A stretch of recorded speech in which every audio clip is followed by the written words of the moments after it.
Part 7, how I found out my cousin was living a double life. So, like I said, my cousin B was like, okay, I'm going to need you to pull up. I'm like, oh, let me pull up. So I pull up quick as hell. Since I come through the door, I see my little cousin on the phone. But it's like a Facebook group call. And everybody's on the phone that belong to that C family from the north side. So I'm like, hold up. Give me the phone, cousin. Give me the phone.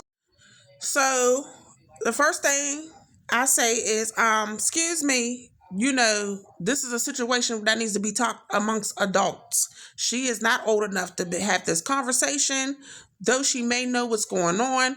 But if you need to have any conversation, it needs to be with us. Now, mind you, my cousin Kay's on this call as well, with her dude and so forth. Now, mind you, we still got the children.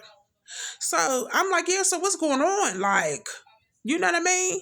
So I guess what was told to the dude's sister was that her son had supposedly did something to the little cousin, and that's why she was doing what she was doing, this, that, and the other. So the girl's going off, this, that, and the other. And I'm like, listen, I'm not the one.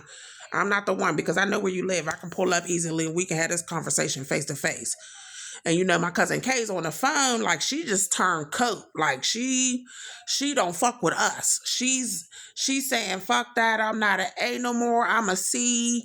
I ain't part of y'all family. I belong to them. Like, just weird ass behavior. So I'm like, okay, that is what it is. But let me tell you something. We have your children at the end of the damn day. And you're not even thinking about that. But since you want to be over there with these C's, we're going to let you be over there with them C's. But at the end of the day, like, where do you get off?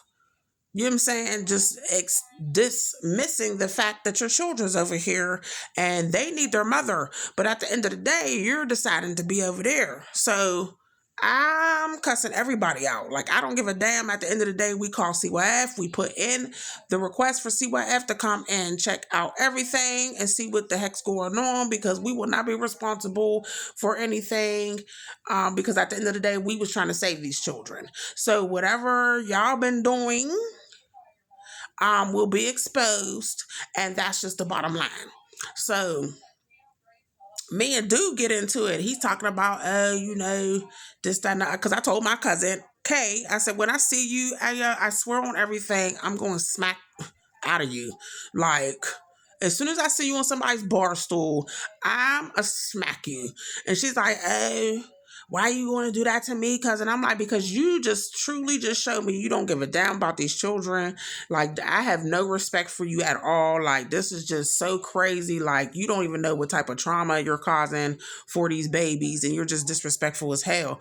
So she's like, her dude gets on there like, oh, well, if you do that, then I'm going to have to put my hands on you. And I said, I guess we're going to be some fighting fools, because at the end of the day, me and my cousin ain't got nothing to do with you. If I want to put my hands on my cousin, that has nothing to do with you. So for you to even include yourself, you gonna get hurt. So his dad happens to be on there talking about, hey, well, son, I told you before, you don't put your hands on females, this, that, and the other. And I said, no, don't even worry about it. You ain't got to correct. He been putting his hands on females. He been putting his hands on my cousin. So at the end of the day, whatever the heck y'all family dynamic got going on, I don't like it. I don't like none of y'all, and I don't need to speak to none of y'all, and y'all don't need to call here at all, this, that, and the other. And that was the end of that damn conversation. There was more that was said, but we ain't even gonna go into all that. At the end of the day, that conversation was ended with knowing that the fact you're now dismissed. We don't fuck with you. We disown you from the family, because we don't play these type of games. And if that's what team you're on, you can stay your sick ass over there. And that's just the bottom line. Don't you know this girl called the people and basically was trying to say we kidnapped her children? And I said, what?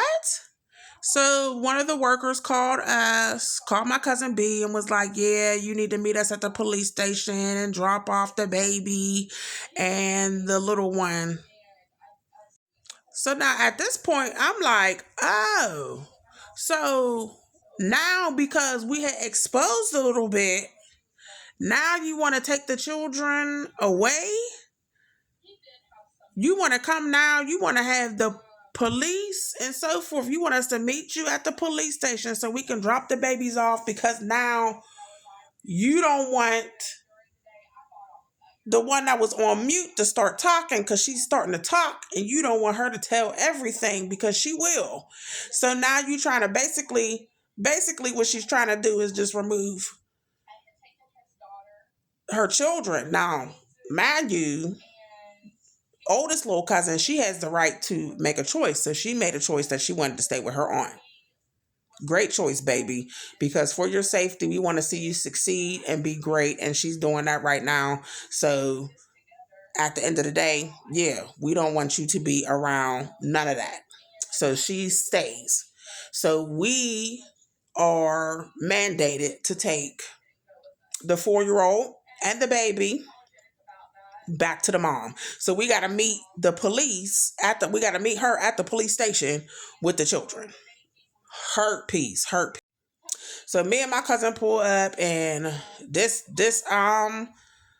lady want to get out and be all. I said, hold. First of all, this is my car. Don't touch my car. Don't come near my car. Like I said, we will give you the children, but you will not be all aggressive and acting like we kidnapped or did any harm to these children. But I'm going to tell you now, and I'm going to tell you to this day, you are making the biggest mistake of your life.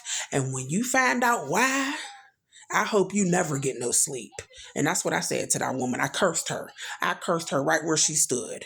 Because at the end of the day, we know that y'all be, the lighter ones be power tripping on taking the children away from people like us. But that wasn't cool, how she was trying to maneuver. So I shut that all down. Yeah, you're going to remember this.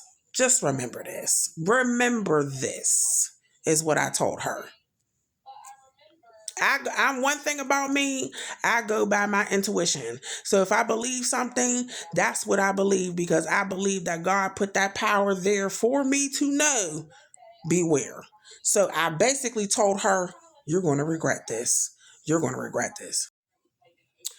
So we're crying, we hugging the babies, giving them a kiss, this, that, and the other, because we don't know what's going to happen. You know what I mean? We know they're going back to her ass and Gorilla. And I don't like neither one of them at this moment. That part. Like, this is just a sad moment.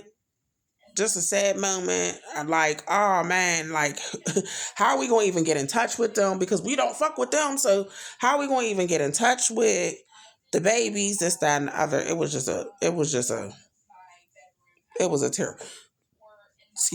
terrible moment. So we leave and go back to the house, you know what I mean? We're consoling our little cousin, you know what I mean? Because she's going to start going through it. She's going to have some moments, you know what I mean? She still be having her ups and downs, this, that, and the other. But because I know it's hard, it's hard being separated from your mom, especially if you've been with your mom forever, you know what I mean? And then you got to go through this adjustment or feeling like you're not, especially when you don't feel like you're wanted by your mom. Because I went through that with my own mother. My mother didn't raise me. So I can understand, her being so close to her mom for years, way longer than me and my mom was, and just be taken away, you know what I mean, and just be stripped of her mom. So, but my cousin's strong, and she's mentally strong. Yes, she is. She's very mentally strong. So I do believe that she will prevail through all of this and succeed and be great, and she's doing great right now. We working on things, but she is doing great, and I'm proud of her. So now, mind you, my cousin Kay is like, oh, let me utilize the system because I ain't got nowhere to go. They got kicked out of their crib. So now they're about to go to a shelter. Part A.